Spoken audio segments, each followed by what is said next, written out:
Değerli izleyenler, şimdi sizleri Azerbaycan'a götüreceğiz. Bugün Azerbaycan'ın Laçin şehrinin Ermenistan Silahlı Kuvvetleri'nin işgalinden kurtuluşunun 5. yıl dönümü. 18 Mayıs 1992'de Ermenistan tarafından işgal edilen Laçin, 10 Kasım 2020'de imzalanan Üçlü Deklarasyon uyarınca 1 Aralık 2020'de Azerbaycan'a iade edildi. Şimdi biz de Bakü'ye uzanacağız. Fatih Avanos muhabir arkadaşımız konuyla birlikte bizleri bekliyor. Laçin'in kurtuluşu, stratejik önemi ve şehirde yürütülen imar çalışmalarını bizlerle paylaşacaklar. Bu önemli konuları aktaracaklar. Sözü hemen kendilerine bırakalım.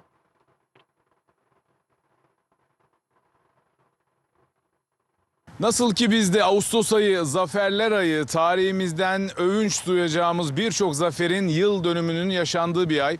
Dediğimiz gibi Azerbaycan'da da Kasım ayı, zaferler ayı, çok güzel, mübarek, güzel haberlerin, şad haberlerin alındığı bir aydı. Ve ay boyunca bu haberleri sizlerle paylaştık. Bunların sonuncusu artık 1 Aralık tarihi, Laçın'ın işgalden kurtarılmasının, Azerbaycan devletinin tam kontrolüne girmesinin bugün 5. yılı.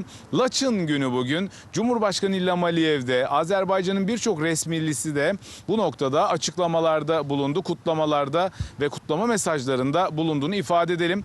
Biz de Laçın'ı konuşacağız. Askeri, siyasi, stratejik ehemmiyetini konuşacağız. Kiminle? Askeri ve güvenlik politikalarında uzman bir isimle, Sayın Adalet Verdiyev'le konuşacağız başkent Bakü'de. Efendim, yayınımıza hoş geldiniz. Ne mutlu bize. 5. yılımızı kutluyoruz. Artık Laçın'da yaşam da başladı. Azerbaycan devleti orayı da artık ihya ediyor. Laçın'ın önemi sizin için nedir? Mən 1-ci Qarabağda da Laçın döyüşlərində iştirak eləmişəm. Laçın yolu adlanan ərazidən son çıxan Azərbaycan subayıyam. Həmin yol işğal olunduqdan sonra Ermənistan 30 ildən artıq bir müddətdə Qarabağı silahlandırmaq üçün məhz Laçın yolundan istifadə elədi. Sonra ikinci bir yolu da Kəlbəcərdən inşa etdilər, amma əsas yol olaraq daim Laçın Ermənistan tərəfindən silah, sursat, şəxsiyyət, minalar, texnikalar daşınması üçün və bu vasitələrdən də Azərbaycana qarşı istifadə üçün, digər ərazilərimizin işğalı üçün istifadə etdilər. Bu baxımdan Laçın Azərbaycan üçün yalnız bir coğrafi ərazi deyil. Bu eyni zamanda Ermənistan ilə Qarabağ arasında strateji bir əlaqə yaradan nəfəs borusu idi. Bu nəfəs borusunun qapanması Vətən müharibəsinin gedişində qəhrəman Azərbaycan əskərinin fəaliyyəti nəticəsində mümkün oldu. Laçının 3 kəndi müharibə, döyüşlər nəticəsində Azərbaycanın nəzarətinə keçdi. Bu kəndlər Güləbird, Səfyan və Türklər kəndi idi. Lakin rayonun ərazisi bilirsiniz 1900 kvadrat kilometrli bir ərazi və kifayət qədər də yüksək dağlıq ərazilər idi.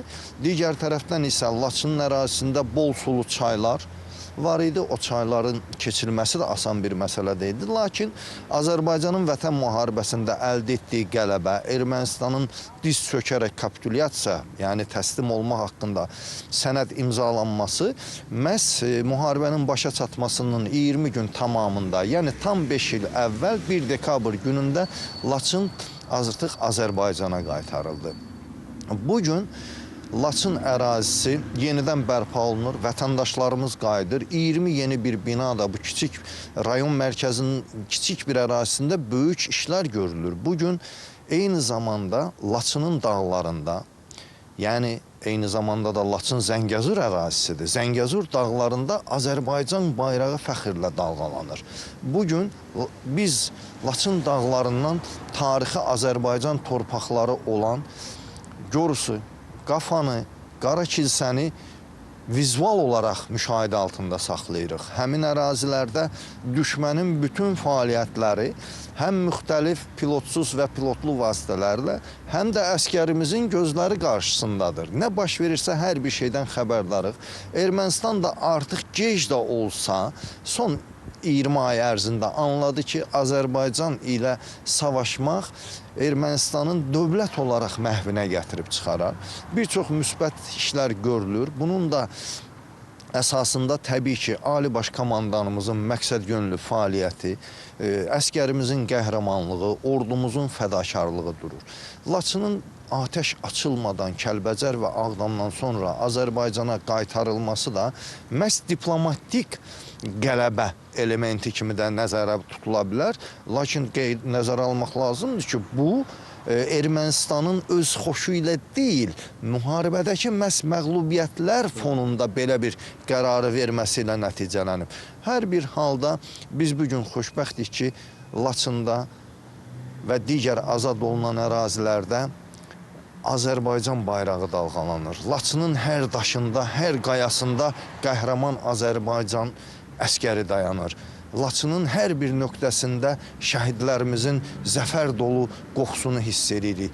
Bu bizi bir qədər kədərləndirsə də, amma əslində torpaqlarımızın azad edilməsi təbii ki, itkisiz mümkün olmayacaqdır. Bu itkilər əsaslandırıldı, bu itkilər bizə zəfər qazandırdı, bu itkilər bizə Laçın və digər ərazilərimizin tamamilə geri qaytarılması ilə sonlandı.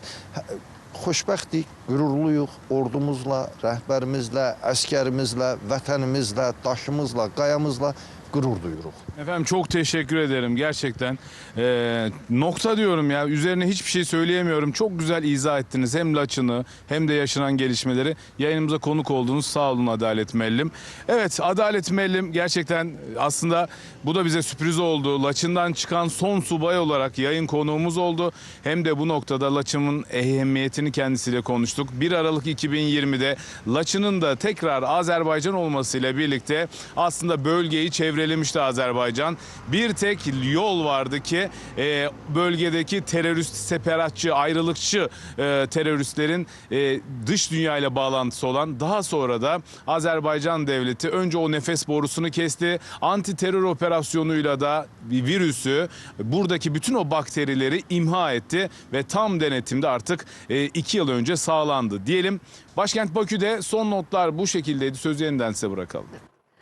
Bugün Laçın Şehir Günü değerli izleyenler. Tüm Azerbaycan'ın bu kıymetli gününü, Laçın'ın da bu kıymetli, önemli gününü kutluyoruz. Fatih Avanos'a ve değerli konuğuna da teşekkürler ediyoruz ki bizler için bu kıymetli günü aktardılar, anlattılar.